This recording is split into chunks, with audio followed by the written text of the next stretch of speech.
Hello friends, बच्चों की गर्मियों की छुट्टी शुरू होते ही बच्चों की फरमाइश स्टार्ट हो जाती है। बच्चे कहने लगे कि मम्मी आज हम मैंगो शेक पियेंगे। तो फिर सोचा चलो मार्केट का मैंगो शेक पीने से अच्छा उनके लिए खुद ही मैंगो शेक बनाया जाए। मैंगो लेने के लिए मार्केट गई और कोइंसिडेंट देखिए, मार्केट में मुझे मिल गई मेरी फ्रेंड। कहने लगी कि आजकल समर वैकेशन चल रहा है, तो क्या कर रही हैं आप आजकल। मैंने कहा मैं तो कुछ भी स्पेशल नहीं कर रही हूँ, समर वैकेशन तो हर साल पड़ता है। कहने लगी कि अच्छा, मैं और मेरे बच्चे तो इंग्लिश सीख रहे हैं। तो मैंने कहा इसमें कौन सी बहुत बड़ी बात है, इंग्लिश तो हमें आती है। तो कहती है अच्छा आपको आती है। मैंने कहा हाँ मुझे आती है। तो कहती है मैं तुझे मार दूंगी, इसकी अंग्रेजी बोल के दिखाओ। मुझे इतना गुस्सा आया सुन के। मैंने कहा अंग्रेजी जाए भाड़ में, पहले तो हाथ तो लगा के दिखा। तो कहने लगे अरे आप तो बुरा मान गए, मैं तो केवल ये चेक कर रही थी कि आपको अंग्रेजी आती है कि नहीं आती है। अब भला अंग्रेजी आए चाहे ना आए, लेकिन कोई किसी को ऐसा बोलता है क्या। ऐसा कहाँ कोई किसी से मजाक करता है।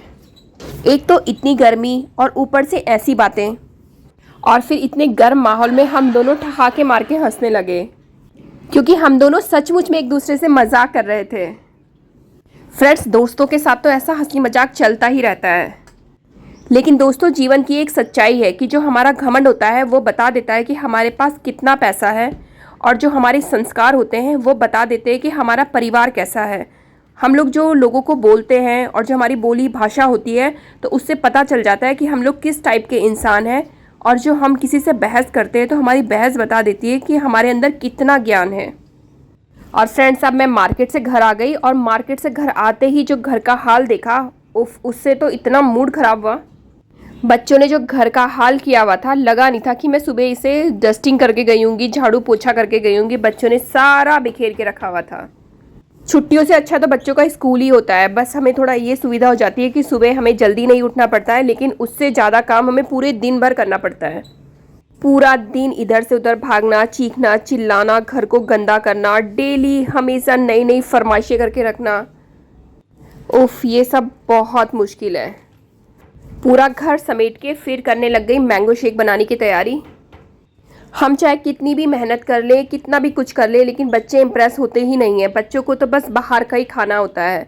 बाहर की कोई भी बेकार से बेकार चीज़ होगी, उनको वो बहुत टेस्टी और बहुत यम्मी लगेगी, लेकिन जो हमने बना लिया वो सबसे बेकार। इनको हेल्दी रखने के लिए एक तो बनाओ भी, और फिर ऊपर से इनके नखरे भी झेलो। फिर बच्चों को समझाया कि बच्चों देखो, अगर हेल्दी रहना है, स्वस्थ रहना है, तो फिर घर का ही खाना होगा। आम खाने में तो बहुत टेस्टी होता है, लेकिन जब इसका पल्प निकालते हैं और हम ये सीन देखते हैं ना, तो बहुत अजीब सा लगता है कि यार कैसे निकाला जा रहा है ये। इसे स्पून से भी निकाल सकते हैं, स्पून से भी ये इजीली निकल जाता है। और ये रेडी हुआ हमारा मैंगो शेक। कमेंट करके ज़रूर बताना कैसा लगा आपको व्लॉग। व्लॉग होता है ख़त्म। Thank for watching, bye bye.